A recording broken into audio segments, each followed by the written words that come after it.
आज का टॉपिक है मिथ्स अबाउट योगा, यानी कि गलत फहमियां जो योगा के बारे में हमें है। तो जी। सबसे पहले तो मैं ये जानना चाहूंगी कि गलत फहमियों के बारे में हम बाद में बात करेंगे। सबसे पहले आपके हिसाब से योग क्या है? जो हमारे साथ लोग जुड़े हैं उन्हें ये पता होना बहुत जरूरी है, क्योंकि योग की भी बहुत सारी अलग अलग डेफिनेशन है जो लोगों को पता है। आपके हिसाब से योग क्या है? तो आप पहले ये बताइए। शास्त्रों में कहा गया है संसारे सर्वे जना सुखार्थम प्रयतन्ते। कि everyone in the world desire happiness. सभी व्यक्ति जो हैं वो सुख की इच्छा रखते हैं। संसारे सर्वे जना सुखार्थम प्रयतन्ते। मनुष्य तदैव सुखी भवति। Man can be happy only यदा स निरोगो भवति, व्हेन ही इज हेल्दी। जब वो स्वस्थ रहेगा तभी वो सुख की इच्छा रख सकता है।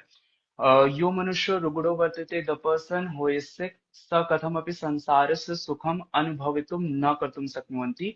They never feel happiness in the world. तस्य कृते योगा अनिवार्य वर्तते। That's why yoga is essential. Now what is yoga? जैसे कहा गया है योगः कर्मसु कौशलम, ये श्रीमद् भगवत गीता में बताई गई है। योगा कार्यों में कुशलता का नाम ही योग है। अब कौन से कार्य, क्या चोर चोरी कर रहा है तो वो बहुत कुशलता पूर्वक करे, क्या वो भी योगा हो गया? नहीं।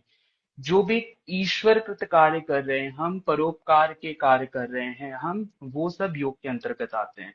दूसरा, समत्वम योग उच्यते। प्रत्येक स्थिति में अपने आप को बैलेंस रखना, समता का भाव, सुख में, दुख में, हानि में, लाभ में, जय में, पराजय में, प्रत्येक स्थिति में बैलेंस करना। तीसरा, अथ योगा अनुशासनम। योग दर्शन में बताया गया है योग एक अनुशासन की प्रक्रिया है, डिसिप्लिन।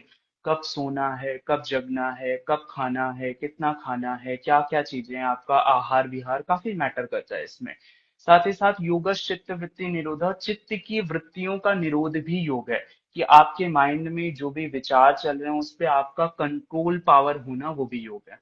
तो ये सारी आध्यात्मिक परिभाषाएं, उसके साथ साथ कहा भी जाता है शारीरिक स्वास्थ्य, मानसिक स्वास्थ्य और आध्यात्मिक स्वास्थ्य, इन तीनों में एक रूपता बनाना, ये काफी इंपॉर्टेंट होती है। कुछ लोग सोचते हैं कि मैं बहुत स्वस्थ हूँ, लेकिन वो शारीरिक रूप से, मानसिक रूप से वो वीक होते हैं शायद।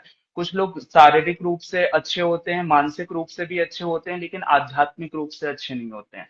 तो सूक्ष्म शरीर और स्थूल शरीर दोनों को बैलेंस बनाना ही योग है। जी, आपने बहुत ही सरल और बहुत ही अच्छे से एक्सप्लेन किया कि योग क्या है। जी। मैं भी एक छोटी सी लाइन में बताना चाहूंगी कि जरूर। योग के बारे में नहीं, लेकिन स्वस्थ शरीर के बारे में, कि ये भगवत गीता में ही कही गई है बात, कि सबसे पहला सुख जो हमारे जीवन में हमारे लिए है वो है निरोगी काया। दूजा सुख है पल्ले माया। लेकिन व्यक्ति क्या कर रहा है?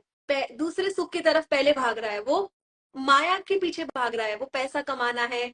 सुबह से लेके एक जी। व्यापारी भी सुबह जाता है और रात को 12-12, 11-11 बजे घर आता है। जी। लेकिन वो अपने शरीर को ध्यान नहीं दे रहा है। लेकिन उसे ये नहीं पता जितना वो कमा रहा है वो सब एक बारी में चला जाएगा अगर आपका शरीर स्वस्थ नहीं है। तो ये श्रीमद् करेक्ट। भगवत गीता में ही मेंशन है कि सबसे पहला सुख जो हमारे इस जीवन में है वो है निरोगी काया। हम्म। तो अब मैं प्रश्नों की तरफ बढ़ना चाहूंगी, क्योंकि हमारे पास इतना समय नहीं है। तो लोगों को जरूर पता लगना चाहिए कि कौन कौन सी ऐसी गलत फहमियां हैं और उसके क्या उत्तर हैं। तो सबसे पहला जो प्रश्न है, जो काफी सारे लोग पूछा करते हैं, मेरे साथ बहुत बार सेशन में हुआ है, ये क्वेश्चन बहुत बार आया है कि मैम, जब आप योग करते हैं, लेकिन आप तो बिल्कुल स्वस्थ हैं, बिल्कुल फिट हैं, आपको क्या जरूरत है? ये तो योगा जो है ये तो बुजुर्गों के लिए है, ये बुजुर्ग व्यक्ति करता हुआ अच्छा लगता है, ये हम लोगों के लिए नहीं है। तो इस विषय पे आपका क्या कहना है? सबसे पहले तो हमें ये समझना है कि स्वस्थ व्यक्ति है कौन। क्या जो जवान है या जो बच्चा है वो स्वस्थ है क्या? इसको नापने का एक पैमाना है, सुश्रुत संहिता में लिखा गया है सम दोष सम अग्निश सम धातुश्च मल क्रिय प्रसन्न आत्मेन्द्रिय मन स्वास्थ्य इत्यादि। सम दोष, वात पित्त कफ, आयुर्वेद में तीन ही विकार होते हैं जिनके माध्यम से हमें कोई ना कोई प्रॉब्लम होती है, डिजीज होती है। वात पित्त कफ, ये आपके बैलेंस होने चाहिए। सम अग्निश्चा, हमारे बॉडी में 13 प्रकार की अग्नियां होती है। पंचभूताग्नि, सप्त धातु अग्नि, एक जठराग्नि। जठराग्नि को ही मेटाबॉलिज्म कहते हैं। वो आपका बैलेंस होना चाहिए। और सम दोष सम अग्निश सम धातु, आपके शरीर में 7 प्रकार की धातु होती है, रस रक्त मांस मेद मज्जा अस्थि शुक्र। ये आपकी बैलेंस होनी चाहिए। जैसे रस से जब रक्त बनता है आपका, तो इसके बीच में एक अग्नि होती है। जो अग्नि उसको कन्वर्ट करती है, 3 से 4 दिन में वो रक्त बनता है। रक्त कुछ समय के बाद कन्वर्ट होता है, मांस में बदलता है। तो उसके बीच में जो अग्नि होती है वो आपकी स्वस्थ रहनी चाहिए। मल क्रिया, 3 प्रकार से हम मल का त्याग करते हैं शरीर से। एक स्टूल के माध्यम से, एक यूरिन के माध्यम से, एक स्वेट के माध्यम से। बहुत सारे लोग क्या करते हैं कि जब वो फ्रेश होने के लिए जाते हैं तो वो करीबन 10 मिनट, 15 मिनट, 20 मिनट तक बैठे रहते हैं और वो प्रेशर लगाते हैं। तो मल की क्रिया भी बहुत स्मूथली होनी चाहिए, मैक्सिमम 1 से 2 मिनट लगना चाहिए। और आपके अगर यूरिन में अगर थोड़ा सा बदबू जैसा आ रहा है तब आप स्वस्थ नहीं है, अगर आपके स्वेट में अगर स्मेल है तब आप स्वस्थ नहीं है। तो मल की क्रिया अच्छी होनी चाहिए। प्रसन्न आत्मेंद्रिय मन स्वास्थ्य इत्यादि। आपकी आत्मा प्रसन्न होनी चाहिए, मन प्रसन्न होनी चाहिए, इंद्रिया, पंच ज्ञान इंद्रिया, पंच कर्मेंद्रिया, ये सब आपकी बैलेंस होनी चाहिए। स्वास्थ्य इत्यादि, वही व्यक्ति स्वस्थ कहलाता है। अब बताइए कि कौन यहाँ पे जो हमें लाइव सुन रहा है, कौन यहाँ पे स्वस्थ है? अगर स्वस्थ हो तो प्लीज डीएम करिए या फिर यहाँ पे ही मैसेज करिए कि स्वस्थ है। और मैं तो स्वस्थ नहीं हूँ, मैं तो अभी बता रहा हूँ, मैं तो प्रैक्टिस कर रहा हूँ और बहुत सारी चीजों पे काम करना है, अपने शारीरिक स्वास्थ्य पे, मानसिक स्वास्थ्य पे। तो ये सारी चीजें उसके साथ साथ बुजुर्गों के लिए, जैसे आपका मेन प्रश्न क्या था, क्या योग बुजुर्गों के लिए है क्या? योग सबके लिए है। जैसे कि अभी हम लोग अगर किसी चीज पे इन्वेस्ट करते हैं, उसका लाभ हम कब लेते हैं? कुछ समय के बाद। अभी जैसे मैंने एलआईसी कराई अपनी, तो उसका क्या होगा, जो भी आएगा बीमा या जो भी चीजें होती हैं, हमें बाद में परिणाम मिलता है उसका 20 साल बाद, 25 साल के बाद। तो अभी हम अपने ऊपर इन्वेस्ट कर रहे हैं, अपने शरीर के ऊपर इन्वेस्ट कर रहे हैं। अगर हम बच्चे भी योगा करते हैं तो उससे क्या होता है, माइंड शार्प होता है। जैसे जब मैं गुरुकुल में गया था तब मैं क्या कर रहा था, बहुत सारी चीजें लर्न कर रहा था। मैंने 10,000 से ऊपर सूत्रास, श्लोकास, मंत्रास याद किए हैं। तो उस समय मेरी बुद्धि की कैपेसिटी बहुत स्लो थी। जब मैं वहां पे प्राणायाम करता था गुरुओं के माध्यम से, वो हमें टीच करते थे, वो हमें योगा कराते थे सुबह 1.5 घंटे के आसपास। तब क्या हुआ, धीरे धीरे योग का अभ्यास करने के माध्यम से, डेली डेली प्रैक्टिस करने के माध्यम से मेरी ब्रेन की कैपेसिटी काफी शार्प होने लगी। आज मेरी कैपेसिटी ऐसे है, आप मुझे 1 घंटे में 50 सूत्र याद करा दोगे संस्कृत में, मैं याद कर लूंगा। तो योग से क्या होता है, हमारा जो घंटों का काम होता है ना, वो बहुत सरल हो जाता है। तो योग प्रत्येक एज के लिए है। और योग आसन, प्राणायाम, मेडिटेशन या क्रिया सिर्फ योग नहीं है। योग में अभी हम लोगों ने बात किया था, योग एक जीवन जीने की शैली है। तो ये सब पे अप्लाई होती है बराबर मात्रा में। जी।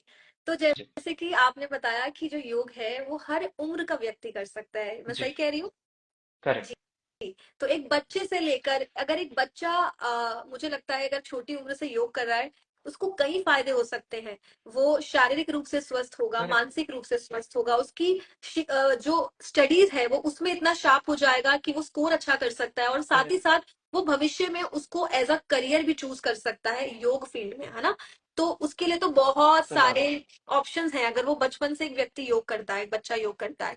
और आजकल की जैसे जो हम जिस उम्र में हम हैं, उस उम्र में स्ट्रेस बहुत है, एंजाइटी जी। बहुत फील करते हैं, राइट? जी। डिप्रेशन में भी आजकल हम सुनते हैं कि हमारी उम्र के व्यक्ति ही बोलते हैं अरे भैया बहुत डिप्रेशन है। तो इस उम्र में भी योग आपको बहुत मदद करेगा इस चीज से बाहर निकालने में। करेक्ट। आप योग से जब जुड़ते हैं तो मुझे लगता है, ये मेरा पर्सनल एक्सपीरियंस है कि जब आप योग से जुड़ते हैं तो कहीं ना कहीं, ना चाहते हुए भी, आप आध्यात्मिक रूप से भी ग्रो करते हैं। आपकी स्पिरिचुअल लेवल पे भी बहुत ग्रोथ होती है, मुझे ऐसा लगता है पर्सनली। बाकी 100%। ऐसे कई सारी टीचर्स हैं जो सिर्फ शारीरिक रूप से योग पर ध्यान देते हैं, लेकिन मुझे लगता है योग एक कंप्लीट पैकेज है जो आपको हर तरीके से फायदा देता है। आपको समाज में करेक्ट। कैसे बात करनी है, कैसे अपने आप को प्रेजेंट करना है, मुझे लगता है ये मुझे, जब मैं योग से जुड़ी, मुझे ज्यादा अच्छे से समझ आया। तो इसके बहुत सारे लाभ हैं। ठीक है, तो ये बहुत ही अच्छे से आपने एक्सप्लेन किया। मेरा नेक्स्ट क्वेश्चन आपसे ये है कि बहुत सारे व्यक्ति या बहुत सारी महिलाएं जब योग करते हैं तो उनका सबसे पहला प्रश्न ये होता है कि हम अपना वजन कम करना चाहते हैं, क्योंकि ये बहुत बड़ी प्रॉब्लम है, इंडिया में बहुत बड़ी प्रॉब्लम है ओबेसिटी, मोटापा। जी। तो कहीं ना कहीं जब वो योग से जुड़ते हैं तो उनके माइंड में आता है कि हमें जिम कर लेना चाहिए, क्योंकि मुझे लगता है कि योग से तो कोई फायदा होने नहीं वाला, क्योंकि योग में तो बस थोड़े बहुत आसन होते हैं, तो वेट लॉस तो मुझे लगता नहीं होगा। तो ऐसे क्वेश्चन बहुत उठते हैं जब लोग योग के बारे में बात करते हैं। तो आपका क्या कहना है कि जब कोई व्यक्ति योग में आ रहा है तो क्या योग वजन कम करने में मदद करता है? मुझे लगता है हाँ, पर मैं आपकी राय जानना चाहती हूँ। जरूर योग वजन कम करने में साथ ही साथ अपने शारीरिक स्वास्थ्य मानसिक स्वास्थ्य को भी बैलेंस करता है, बट योग सिर्फ वजन कम करने की प्रक्रिया नहीं है। 80 to 90% लोग कनेक्ट किस लिए होते हैं कि मेरा थोड़ा सा लोअर एब्डोमिनल का फैट आ गया है, इसे कम हम्म, करते हैं। तो उसको भी एकदम साइंटिफिक फैक्ट से अगर कोई कम करता है तो वो योग बहुत हेल्प करता है। आप एक्सरसाइज तो करते हो, लेकिन वहां पे क्या होता है, वहां की अगर जैसे आपका फैट लॉस हो रहा है, मसल्स आपको गेन करनी है, तो उसमें भी आप प्राणायाम को ऐड करो, देखो आपका जो कार्य होगा ना काफी अच्छा हो जाएगा। आहार को ऐड करो, सात्विक आहार। जैसे कहते नहीं है, जैसा खाएंगे वैसा हम हो जाएंगे। जैसा जैसा खाए अन्न वैसा बने मन। यस। परफेक्ट, यही चीज तो आहार भी बहुत जरूरी है, निद्रा भी बहुत जरूरी है, सारी चीजें इसमें मैटर करती है कि फैट अगर लॉस करना है। क्योंकि जब मान लीजिए कि मेरा फैट गेन हो रहा है धीरे धीरे, तो मेरे अंदर कॉर्टिसोल की मात्रा ज्यादा है, मेरे अंदर स्ट्रेस हार्मोन्स थोड़े से बढ़ गए, अब मैं कितना भी अच्छा आहार खा लूं या कितना भी जिम में 2 घंटे वर्कआउट कर लूं, नहीं होगा। किसी किसी का क्या होता है, मेटाबॉलिज्म बहुत स्लो होता है, बहुत स्लो होता है, वो 4 घंटे भी जिम में वर्कआउट करेगा, और कोई व्यक्ति जिसका मेटाबॉलिज्म रेट अच्छा है वो आधे घंटे वर्कआउट करेगा या सूर्य नमस्कार, अष्टांग सूर्य नमस्कार या एनीथिंग, जो भी वो करेगा उसको रिजल्ट जल्दी देखने को मिलेगा। तो मेटाबॉलिज्म को फास्ट करने में बहुत सारे प्राणायाम जैसे अग्निसार क्रिया या कपाल भाती क्रिया, उसके साथ साथ बहुत सारे जो जैसे अभी नवरात्रि का समय आने वाला है, हमारे समय में इतना अच्छे से हिंदू कल्चरिज्म को बताया गया है कि नवरात्रि 2 बार आती है। एक बार आती है सितंबर अक्टूबर के आसपास, एक बार आती है मार्च और अप्रैल में। तो ये समय मौसम चेंजिंग का समय होता है, गर्मी से ठंडी, ठंडी से गर्मी, तो इसके बीच में अगर हम उपवास थेरेपी को अपनाते हैं, ये भी एक प्रक्रिया है, सठ क्रिया की एक प्रक्रिया है। जैसे उसमें हम लोग क्या करते हैं, धौती करते हैं, धौती में भी बहुत प्रकार की धोती होती है, जिसे संग प्रक्षालन कहते हैं, वारीसार धौती होती है, उसके माध्यम से भी लोग वेट लॉस करते हैं, उसके माध्यम से भी लोग करते हैं, सारी चीजें होती है। तो बहुत सारी चीजें हैं जिसके माध्यम से हम वेट लॉस कर सकते हैं, बट योगा सिर्फ वेट लॉस की जर्नी नहीं है।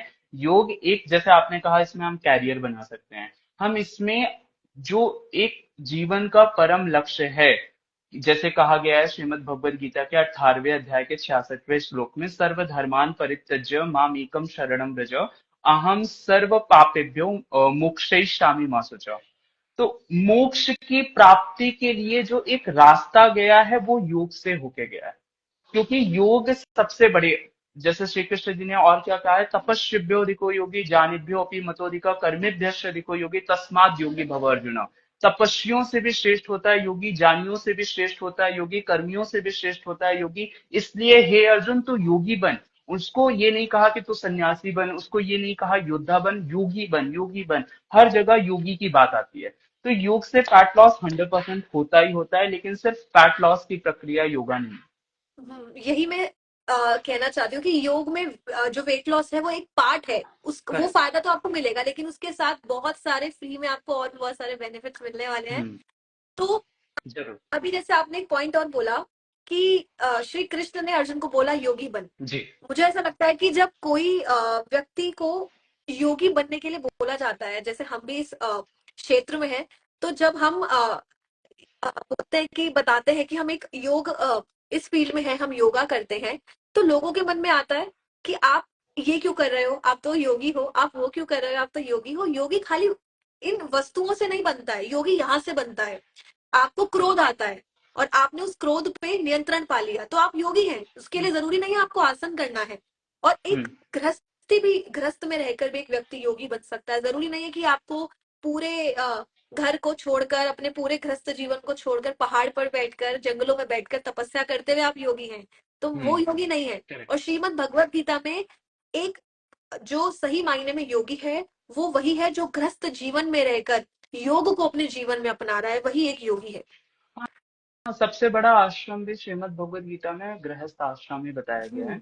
तो गृहस्थ आश्रम के माध्यम से ही सब लोग, हम आए हैं, आप आए हो संसार में, सारा कुछ संसार गृहस्थ आश्रम के माध्यम से ही बना है। तो आश्रम बहुत पवित्र है, वो और वहां मुझे से ही गर्भाधान संस्कार शुरू होता है व्यक्ति और का मुझे सब ऐसा कुछ। लगता है कि जो सन्यासी है ना, सन्यासियों के लिए फिर भी वो जीवन आसान हो सकता है, क्योंकि उनके पास ऑब्स्टिकल्स नहीं है उनके आसपास। अब जी। उन्होंने सब छोड़ दिया, अब वो हट गए हर चीज से। लेकिन एक गृहस्थ में रहकर जब एक व्यक्ति अध्यात्म से जुड़ता है, योग से जुड़ता है, तो उसके पास बहुत सारी प्रॉब्लम्स भी है लाइफ में, लेकिन तब करेक्ट। भी वो उन चीजों को पार करके उस चीज को अचीव कर रहा है। तो मेरे को लगता है सबसे बड़ा योगी एक ग्रस्त जीवन में रहकर ही एक व्यक्ति बन सकता है। चलिए तो अब जो नेक्स्ट। लोग भी हमें सुन रहे हैं, प्लीज अगर आपके बीच में कोई क्वेश्चंस हो तो आप जरूर हमसे पूछेगा, हम लोग इसे बीच में या फिर लास्ट में जरूर कवर अप करेंगे। जी बिल्कुल, हाँ। जिनके भी क्वेश्चन है, जिन्हें लगता है कि योग से ये हो सकता है या ये हो सकता है, हम्म। या आप भी अपनी योग जर्नी शुरू करना चाहते हैं, आपके मन में कोई प्रश्न है, कोई शरीर में रोग से लेकर अगर आपके मन में जी। प्रश्न है, तो आप जरूर अपना कमेंट सेक्शन में या फिर आप हमारे साथ स्क्रीन शेयर करके भी आकर पूछ सकते हैं। तो जी। मेरा नेक्स्ट प्रश्न ये है कि काफी लोग योग से तब भी जुड़ते हैं, उन्हें लगता है कि हमारे शरीर में ये समस्या है और अगर हम योग करेंगे हमें, क्योंकि डॉक्टर्स ने बोल दिया है। अब जैसे कि कई बार ऐसा होता है कि किसी को आजकल बहुत कॉमन प्रॉब्लम है पीसीओडी, हम्म। आजकल बहुत कॉमन प्रॉब्लम है पीसीओडी। जी। तो पीसीओडी में क्या होता है कि डॉक्टर्स ने आपको बोला कि आप योग करो आपको आराम आएगा, लेकिन माइंड में क्या चलता है उस पेशेंट के कि अगर हम योग करेंगे हमें 1 हफ्ते में, 2 हफ्ते में, नहीं तो 3 हफ्ते में तो हमें आराम चाहिए, वरना योग हम्म। बेकार है। तो मुझे ऐसा लगता है कि जैसे कि आप कोई मिट्टी में जब आप बीज डालते हैं तो वो समय लेता है ना बड़ा होने में, जी। ऐसी बीमारी भी एक समय लेती है बड़े होने में। वो आज दिख रही है तो आज आई नहीं है वो बीमारी, वो वो कई बहुत पहले सालों से। से वो धीरे धीरे पैदा हो रही थी और आज वो आपको दिखी है। हम्म। तो मुझे लगता है उसका सॉल्यूशन भी तो थोड़ा टाइम लेके आएगा। तो आपका इस प्रश्न में क्या उत्तर है? जरूर। कोई भी चीज जब शुरू होती है, जैसे कि आज मुझे आम चाहिए, आम के वृक्ष से आज मैं आम प्राप्त कर पा रहा हूँ, तो उसकी नींव, उसका जो बीज डला है वो 5 साल 10 साल पहले डला होगा, तो उसका लाभ मैं ले रहा हूँ। तो बहुत जरूरी चीज होती है, जैसे अगर मैं अभी योग कर रहा हूँ, अभी मेरा स्वास्थ्य अच्छा है, तो ओवरऑल बॉडी पे काम करेगा। जैसे लेडीज रिलेटेड प्रॉब्लम्स की बात करते हैं, dysmenorrhoea, menopause, endometriosis, perimenopause, gynaecologic cancer, polycystic ovarian disease, syndrome, STD, UTI, infertility, ये सारी प्रॉब्लम्स अगर आप चाहते हो कि ना आए, इन फ्यूचर में भी ना आए, तो आपको योग से तो 100% जुड़ना ही जुड़ना पड़ेगा। और योग ही एक ऐसा माध्यम है, क्योंकि योग मतलब सिर्फ आसन तक, प्राणायाम तक कभी भी सीमित नहीं रहा है। योग बहुत विस्तृत क्षेत्र है, जैसे अभी हम लोगों ने काफी इस चीज पे डिस्कस भी किया है। तो जरूर अगर हम सारी चीजों को बैलेंस करके चलते हैं तो हम जरूर इस चीज को प्राप्त कर सकते हैं। बिल्कुल। हम्म। तो किसी का कोई प्रश्न है तो आप प्लीज कमेंट सेक्शन में, क्योंकि हमारे पास इतना समय नहीं है, अगर आपके कोई क्वेश्चन है तो हम साथ साथ उन क्वेश्चन का भी आंसर दे सकते हैं। आप में से हम्म। कोई ऐसा है कि जो आगे योग को एज अ करियर चूज करना चाहता है, या फिर उसके बारे में, उससे रिलेटेड कोई क्वेश्चन है तो भी आप पूछ सकते हैं। ऐसा नहीं है कि हम खाली आज मिथ्स को लेकर ही बात करेंगे, अगर आपके मन में भी कोई करेक्ट। योग से संबंधित प्रश्न है तो आप वो भी पूछ सकते हैं। हम्म। हाँ जी। तो मेरा अब आपसे ये प्रश्न है, सबसे पहले तो मैं उत्सुक हूँ ये प्रश्न पूछने के लिए कि आपको इस क्षेत्र में, जैसे आप योग को आपने चुना या योग ने आपको चुना, कुछ भी कह हम्म। सकते हैं, मुझे लगता है कि हम जैसे एक कोट है कि हम किसी चीज को नहीं चुनते, हम ईश्वर को नहीं चुनते, ईश्वर हमें चुनता है अपना रास्ते पे। तो ऐसे ही मुझे लगता करेक्ट। है योग के लिए भी यही एक कोट हम बोल सकते हैं कि योग हमें नहीं चुनता, सॉरी, हम योग को नहीं चुनते, योग हमें चुनता है। हम्म। ठीक है, तो आपका ये क्षेत्र में आना क्या कारण था? और थोड़ा सा आप अपने बारे में बताइए, क्योंकि हमने सीधा लाइव स्टार्ट कर दिया, आपने अपने हम्म। बारे में नहीं बताया आपने क्या किया हुआ है। तो वो भी अगर आप बताएं तो अच्छा होगा। ओके। सबसे पहले तो मैं अपना छोटा सा परिचय देता हूँ। अहम जाने ब्राह्मणा रणभूमो क्षत्रिय व्यवस्थायां वैश्य सेवायां च शूद्र अस्मि तस्माद् मम नाम अमनार्य। अहम जाने ब्राह्मणा मतलब मैं जान में ब्राह्मण हूँ। रणभूमो क्षत्रिय, रणभूमि में मैं क्षत्रिय भी हूँ। व्यवस्थायां वैश्य, व्यवस्था करने में मैं वैश्य भी हूँ, बिजनेस करने में और सारी चीजें। और सेवायां च शूद्र मतलब सेवा करने में मैं शूद्र भी हूँ। तस्माद मम नाम अमन आर्य, मेरा नाम अमन आर्य है। तो मैंने अपनी जर्नी 2014 में शुरू की थी। 2014 में मैं गुरुकुल में गया था। पापा का उसमें बहुत बड़ा, पिताजी का रोल रहा था। उन्होंने मुझे गुरुकुल में कहा था कि गुरुकुल में जाके थोड़ी सी आध्यात्मिक शिक्षा को जरूर प्राप्त करो, क्योंकि संस्कारवान व्यक्ति ही आगे जाके काम कर सकता है। तो हमारे लिए जैसे होता नहीं है, रावण के अंदर एक ही कमी थी, चारित्रिक दोष। तो ओवरऑल क्या करना है, आज के समाज में आप देख ही रहे हैं कि स्कूल्स की क्या कंडीशन है, ओवरऑल सारी चीजों में क्या है। तो पिताजी का ये था कि एक बार आप 1 साल 2 साल के लिए गुरुकुल में जाओ, वहां से अच्छी शिक्षा प्राप्त करो, जानो श्रीमद् भगवत गीता क्या है, वेद क्या है, दर्शन क्या है, संस्कृत क्या है। तो मैंने अष्टाध्यायी, महाभाष्य, काशिका, इन सब का भी काफी अच्छे से अध्ययन किया है। आज मैं अच्छे रूप से संस्कृत बोल पा रहा हूँ, इसका रूप भी कहीं ना कहीं गुरुकुल है। तो गुरुकुल से मेरी आधारशिला शुरू हुई थी, और फिर मैं 5 साल प्रॉपर अच्छे से गुरुकुल में अध्ययन किया था। फिर इसके बाद मैंने पतंजलि यूनिवर्सिटी, बाबा रामदेव जी परम पूज्य स्वामी जी का ये यूनिवर्सिटी है, वहां से मैंने ग्रेजुएशन योगा साइंस में किया। फिर मैंने योगा डिप्लोमा भी किया है। योगा डिप्लोमा भी रहा है, इसके साथ साथ मेरा एक्यूप्रेशर में भी डिप्लोमा रहा है, जो कि प्रयागराज से रहा है। तो वो भी एक्यूप्रेशर भी काफी हेल्पफुल रहता है हमारी जर्नी में ओवरऑल। उसके साथ साथ मैंने 200 आवर्स टीटीसी, 300 आवर्स टीटीसी सिखाई है। तो उसमें भी मेरा काफी अच्छा एक्सपीरियंस रहा है। उसके साथ साथ अभी वर्तमान में मेरी स्टडी चल रही है एसवेसा यूनिवर्सिटी, जो कि काफी फेमस यूनिवर्सिटी है, जो कि बैंगलोर में है। और वहाँ पे ओवरऑल सारी चीजें साइंटिफिक फैक्ट से होती है, सारी चीजें फैक्ट से होती है, तो मुझे काफी अच्छा लगता है। और वो हमारे कल्चर्स के लिए काफी अच्छे से काम भी करते हैं। उन्होंने क्या किया, आध्यात्म के साथ साथ विज्ञान को भी साधने का प्रयास किया है। तो ओवरऑल अगर देखा जाए, मेरी जर्नी योग में आई है, उसमें बहुत बड़ा पिताजी का रोल रहा है, गुरुकुल का रोल रहा है, और मेरा खुद का भी रहा है कि मेरे मन में वो चीजें धीरे धीरे उत्पन्न होती गई। और धीरे धीरे फिर मुझे इस फील्ड में, क्योंकि मुझे क्या करना था, ज्यादा से ज्यादा लोगों से कनेक्ट करना था। जब मैं ज्यादा से ज्यादा लोगों से कनेक्ट कर सकता हूँ, तो उसका फील्ड मुझे योगी समझ में आया। क्योंकि आज के समय में हेल्थ फैक्टर बहुत इंपॉर्टेंट है, जैसे आपने कहा नहीं, पहला धन क्या है, निरोगी काया। तो निरोगी काया तभी हो सकती है जब हम योग से जुड़ते हैं। मैं सिमरन जी आपका जानना चाहता हूँ, आप किस प्रकार से योगा जर्नी में आए और कैसे रहा आपका पूरा जर्नी। मेरी जर्नी बहुत ही सिंपल रही है, ज्यादा बहुत कुछ नहीं रहा है। हम्म, आफ्टर ट्वेल्थ मैं चाहती थी कि मैं फैशन डिजाइनिंग करूँ, तो मेरे फादर डिनाइड कि नहीं, ये फील्ड आपके लिए नहीं है। तो कहीं ना कहीं मुझे ये तो पता था कि मुझे वो बेसिक चीजें नहीं करनी है। और लेकिन जब मैंने बस योग के क्षेत्र में बस एक कदम ही रखा था, तो मुझे अ, ऐसा लगा कि ये फील्ड सिर्फ मेरे लिए है, ये मेरे लिए ही बनी है। तो मैंने धीरे धीरे जी। धीरे, क्योंकि मेरे लिए बहुत डिफिकल्ट था ये वाला, क्योंकि आप प्रैक्टिकल फिर भी सीख सकते हो, पर थ्योरी इसका थोड़ा बहुत डिफरेंट रहता है हमारे नॉर्मल स्टडीज से। तो जब मैंने इसको शुरू किया, तो मुझे ऐसा लगा कि बस ये फील्ड में नहीं छोड़ने वाली हूँ। और कहीं ना कहीं सबके जीवन में एक फेज आता है जब उसे लगता है कि सब कुछ खत्म हो रहा है, अब कुछ नहीं बचा, हम जी। कैसे करेंगे डील। तब मेरी लाइफ में योग था। तो मुझे सिर्फ आसनों के, आपने जैसे बताया बीच में कि योग सिर्फ आसनों से अराउंड नहीं है, आसन के अलावा बियॉन्ड इसके अलावा बहुत कुछ चीजें हैं जो हमें योग से सीखने को मिलती है। तो मैं बहुत आध्यात्मिक ता को फील करती हूँ, बहुत स्पिरिचुअलिटी, मेरे को लगता है कि मैं कनेक्ट कर पाती हूँ उस डिवाइन एनर्जी से।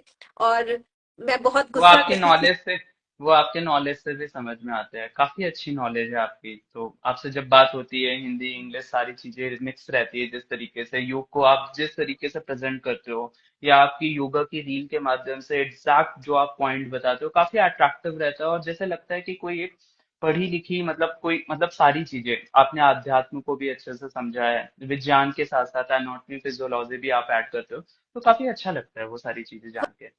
वही मैंने कहा ना, क्योंकि मुझे ऐसा हम्म, लगता है कि हम किसी चीज को नहीं चुनते, वो चीज हमें चुनती है। तो मुझे लगता है हम्म, कि योग ने मुझे चुना है। हम्म, और मैं चाहती जी। हूँ कि मैं इस सोशल प्लेटफॉर्म, इंस्टाग्राम, फेसबुक, जो भी हम यूज करते हैं, उसके द्वारा जितने लोगों तक पहुंच सकती हूँ, जितने लोगों की लाइफ चेंज कर सकती हूँ, मैं कोशिश करती हूँ करने की। आप भी बहुत अच्छा काम कर रहे हैं सोशल प्लेटफॉर्म पे, इंस्टाग्राम पे मैं थैंक यू। देखती हूँ आपका कंटेंट भी। तो किसी का कोई प्रश्न है, कोई पूछना चाहता है कुछ भी योग से संबंधित, तो आप पूछ सकते हैं। लास्ट के हमारे पास सिर्फ 5 मिनट है। तो अगर आपका कोई भी प्रश्न है तो आप पूछ सकते हैं हमारे साथ स्क्रीन जी। शेयर करके। हाँ, आप चाहो तो ऊपर से एक बार स्क्रॉल करके नीचे भी देख सकते हो, अगर कोई प्रश्न हो तो, अभी अभी क्वेश्चंस। तक फिलहाल कोई प्रश्न नहीं है। मुझे लगता है कि वैसे लोग देखने आते हैं, लोगों के मन में प्रश्न नहीं आते हैं, या कुछ लोग झिझकते हैं पूछने के लिए। लेकिन अगर आपके मन में कोई भी प्रश्न है, तो आपको तुरंत, अमन जी हमारे सामने बैठे हैं, वो आपको उत्तर जरूर देंगे। तो लास्ट 5 मिनट्स है हमारे पास। अगर आपके मन में कोई भी प्रश्न है, तो आप हमसे पूछ सकते हैं। तब तक मैं और प्रश्न लेना चाहूंगी तब तक आपसे, जब तक अगर क्यों कोई नहीं। प्रश्न पूछना चाहता है कि योग वैसे तो हर रूप में हमारी मदद करता है, शारीरिक रूप से, मानसिक रूप से, सामाजिक रूप से। अ, लेकिन आध्यात्मिक रूप से आप अपना अनुभव बताइए कि आपको क्या लगता है कि योग आध्यात्मिक रूप से हमारे जीवन में कैसे बदलाव लेकर आता है, और एक इंसान की, एक व्यक्ति की उन्नति कैसे होती है आध्यात्मिक रूप से जब वो योग से जुड़ता है।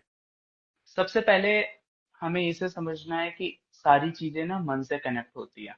यन मनसा ध्यायति तद वाचा वदति। जैसा हम मन में चिंतन करते हैं वैसा हम कुछ समय के बाद वाणी से बोलने लग जाते हैं। यद वाचा वदति तत् कर्मणा करोति। जैसा हम वाणी से बोलते हैं वैसा हम कुछ समय के बाद एक्शन करते हैं कर्मों के माध्यम से। यत कर्मणा करोति तद भी संपद्यते। और जैसे कर्मों को हम करते हैं वैसे कर्मों को हम प्राप्त होते हैं। तो भवन्तः सदैव शोभनम कुर्वन्तु। अगर आप हमेशा अच्छे कार्यों में आपका मन रहेगा, अच्छे विचार रहेंगे, अगर कोई लड़की सामने से जा रही है उसके प्रति गलत थॉट प्रोसेस नहीं रहेगा। बहुत इंपॉर्टेंट चीजें होती है, छोटी छोटी चीजें। आप कहीं पे भी गए हो, कूड़े ऐसे नहीं फेंकना है आपको, आपको डस्टबिन में, आपको छोटी छोटी चीजों का ध्यान रखना है। यही अध्यात्म है। अध्यात्म में कोई विशेष चीजें हमें नहीं सिखाई गई है। दिनचर्या जैसे हमें कहा गया है सत्य बोलो, मम्मी पापा भी सिखाते हैं। बहुत सारे लोग आपको बचपन से लेकर आज तक बताते आए हैं कि सत्योपदेश के बिना अन्य कोई भी मनुष्य जाति की उन्नति का कारण नहीं हो सकता है। तो हमारे अध्यात्म में हर जगह पे सत्यम वद धर्मम चरो, सत्य बोलो, सत्य बोलो, सत्य बोलो, सत्यम ब्रूयात प्रियम ब्रूयात न ब्रूयात सत्यम अप्रियम। सत्य बोलना चाहिए, प्रिय बोलना चाहिए, ऐसा सत्य नहीं बोलना चाहिए जो अप्रिय हो। जैसे काणे को काना बोलो, काना जाए रूठ, धीरे धीरे पूछ लो कैसी गई फूट। अब उसको भी एक प्रेम से बोलना होता है, सारी चीजें एक प्रेम भाव के साथ। तो वो काफी इंपॉर्टेंट होती है। तो हमारे शास्त्रों में कहा गया है सत्य बोलो, धर्मम चरो, धर्म पे चलो। धर्म क्या है? जैसे कि मान लीजिए कि सूर्य के अंदर से सूर्य की गर्माहट को हटा दिया जाए तो क्या बचता है? कुछ नहीं, उसका अस्तित्व समाप्त। मानव के अंदर मानवता अगर समाप्त हो गई तो उसका धर्म समाप्त हो गया। तो अगर मानव के अंदर मानवता जिंदा है तो वही उसका धर्म है। अब आप देख लो, अगर मानव के अंदर मानवता है, अगर कोई रास्ते में जा रहे, बहुत सारे एग्जाम्पल हो सकते हैं। तो आपको दूसरों के बारे में भी सोचना, अपने बारे में तो शुरुआत अपने से ही होती है, नो डाउट, अपने से, अपने परिवार से। लेकिन बाद में धीरे धीरे समाज के लिए, कल्याण के लिए, जैसे जितने भी है, गुरु गोविंद सिंह हो गए या श्री कृष्ण जी हो गए, भगवान राम हो गए, जितने भी आध्यात्मिक लोग हैं, झांसी की रानी हो गई, जो कोई भी है, उन्होंने किसी ने भी पर्सनल अपने लिए जीवन नहीं जिया है। उन्होंने लोकहित कल्याण, जैसे कहा भी जाता है ना, जो पेड़ है वो किस लिए फल दे रहा है? हमारे लिए दे रहा है। नदी किस लिए बह रही है? हमारे लिए बह रही है। गाय किसके लिए दूध देती है? हमारे लिए देती है। हम किसके लिए? क्या हम खाने के लिए हैं? क्या हम अपनी दिनचर्या को जीने के लिए हैं? हम भी तो दूसरों के लिए हैं, दूसरों के कल्याण के लिए हैं। हम क्या कर रहे हैं? पर्यावरण प्रदूषण में थोड़ा सा कार्य कर रहे हैं।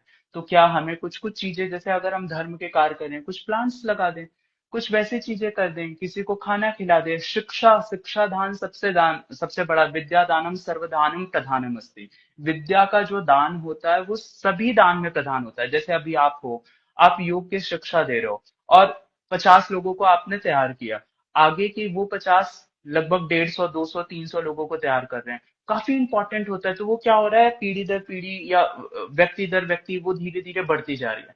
तो नॉलेज काफी इंपॉर्टेंट होता है। यही सब धर्म है। और कोई विशेष धर्म नहीं है कि आपको ये करना है, संस्कृत में ये चीजें पढ़नी है।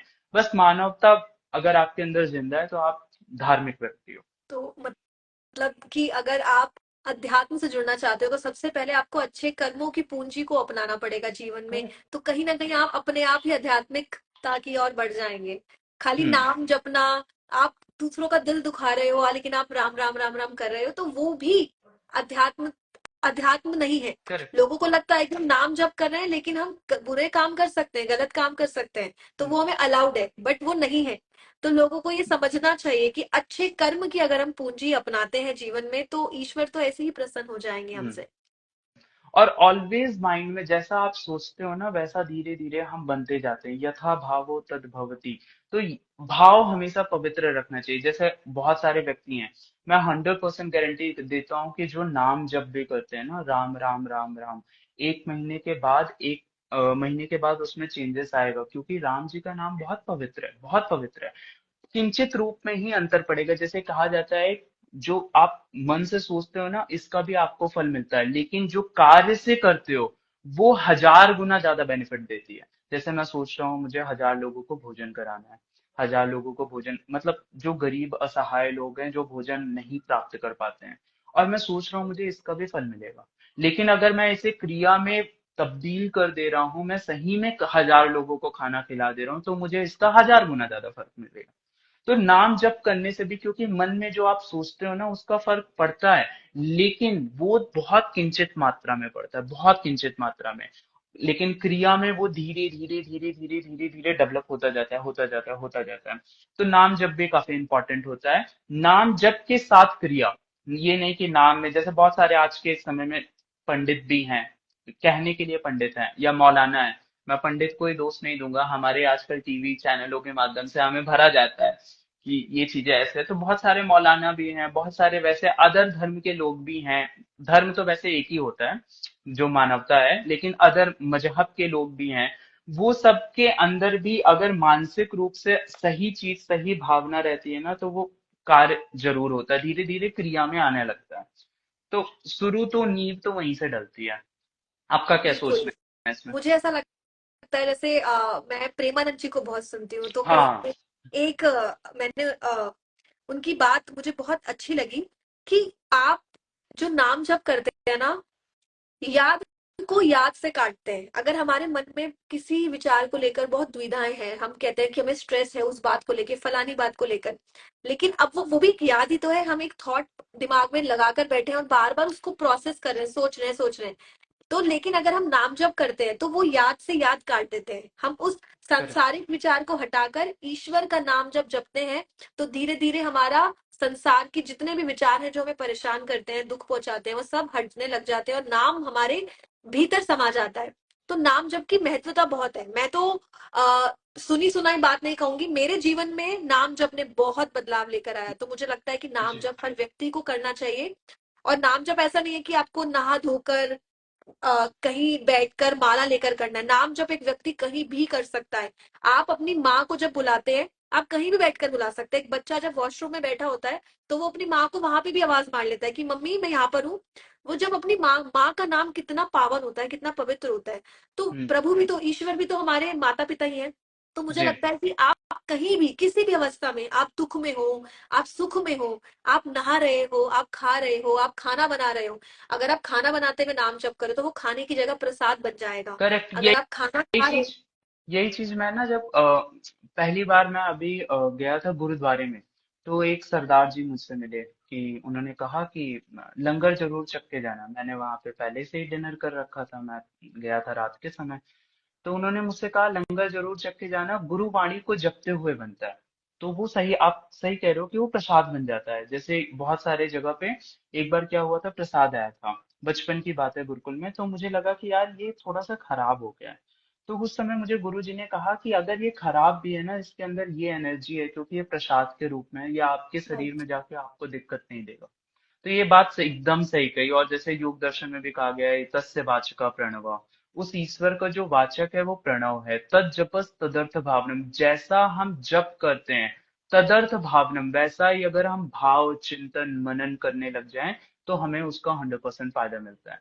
तो एकदम ये वाली जो आपने पॉइंट कहा ना, मैं 100% सहमत हूँ। बीच में इंटरप्ट किया उसके लिए नहीं सॉरी। आप नहीं कंटिन्यू करिएगा। नहीं, मेरी बात वैसे कंप्लीट हो गई, बट मैं हम्म। एक बात कहकर हम्म। अपनी वाणी को विश्राम दूंगी कि रामचरितमानस में भी ये बात कही गई है कि कलयुग केवल नाम आधार है, सुमिर सुमिर न उतरे पारा। तो कलयुग में सिर्फ और जी। सिर्फ नाम जप की महत्वता है। अगर आप नाम जप करते हैं, एक छोटी सी कहानी के साथ में वाणी को विश्राम दूंगी कि एक व्यक्ति था जिसने पूरे जीवन सारे गलत कार्य करे, सब गलत काम करा उसने, सब जो जो वो संसार में गलत काम होते हैं उसने, आ, किसी का दिल दुखाया हो, चोरी की हो, जो भी गलत काम हो सकता है उसने सब किए। तो एक समय के बाद वो पिता बना, उसका पुत्र हुआ। तो किसी ऋषि मुनि ने उन्हें कहा कि अपने पुत्र का नाम नारायण रखो। तो हम्म। उन्होंने अपने पुत्र का नाम जब नारायण रखा, तो उन्हें अपने पुत्र से बहुत प्यार था, बहुत मोह था। तो वो जहां भी होते थे नारायण नारायण हमेशा उसे पुकारा करते थे कि वो जब वो घर से बाहर से कहीं आते थे अपने घर पे, तो वो बुलाते थे, पुकारते थे, तब भी वो नारायण नारायण करते थे। तो जब उस व्यक्ति का अंत समय आया, तो उसे विष्णु लोक से, उसे परम लोक से प्रभु लेने आए। तो उसने ये सोचा कि मैंने तो पूरे जीवन में गलत काम किया, लेकिन अब भी आप मतलब अब भी मुझे ईश्वर क्यों लेने आए? तो उन्होंने बताया कि नाम जप की महत्वता इतनी है कि पूरे जीवन आप, मैं ये नहीं कह रही हूँ कि आप पूरी लाइफ गलत काम करो, आपको नहीं पता आपका अंत हम्म। समय कब आ जाए।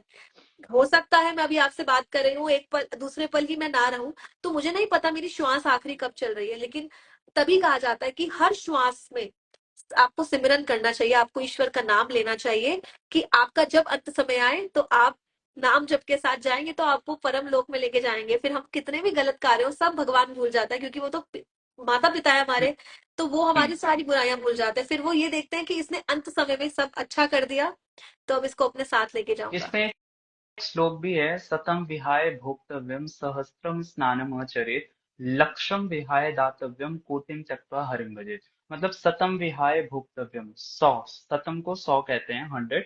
मतलब सतम विहाय भोक्तव्यम, 100 काम को छोड़ के खाना खाना चाहिए। सतम विहाय भोक्तव्यम सहस्त्रम स्नानम आचरेत, और 1000 काम छोड़ के आपको स्नान करना चाहिए। सहस्त्रम स्नानम आचरेत, लक्षम विहाय दातव्यम, लाख काम छोड़कर आपको दान करना चाहिए, परोपकार के कार्य करना चाहिए। लक्षम विहाय दातव्यम कोटिम त्यक्त्वा हरिम भजे, और करोड़ काम छोड़कर आपको हरि का भजन करना चाहिए। तो हरि का भजन और नाम जप तो काफी इंपॉर्टेंट होता है, क्योंकि वो नींव है। मैंने बताया ना, यन मनुष्य ध्यायते तद वाचा वदति, यद वाचा वदति तद कर्मणा करोति, यद कर्मणा करोति तद भी संपद्यते। तो जैसा मनुष्य मनुष्य चिंतन करने लगता है, वैसा वाणी से आता है, वाणी से आता है तो क्रिया में आता है। तो कहीं ना कहीं नाम से ही सारा कुछ, मतलब जप से ही, मानसिक जप से, शारीरिक जप से, वाचिक जप से ही शुरू होता है।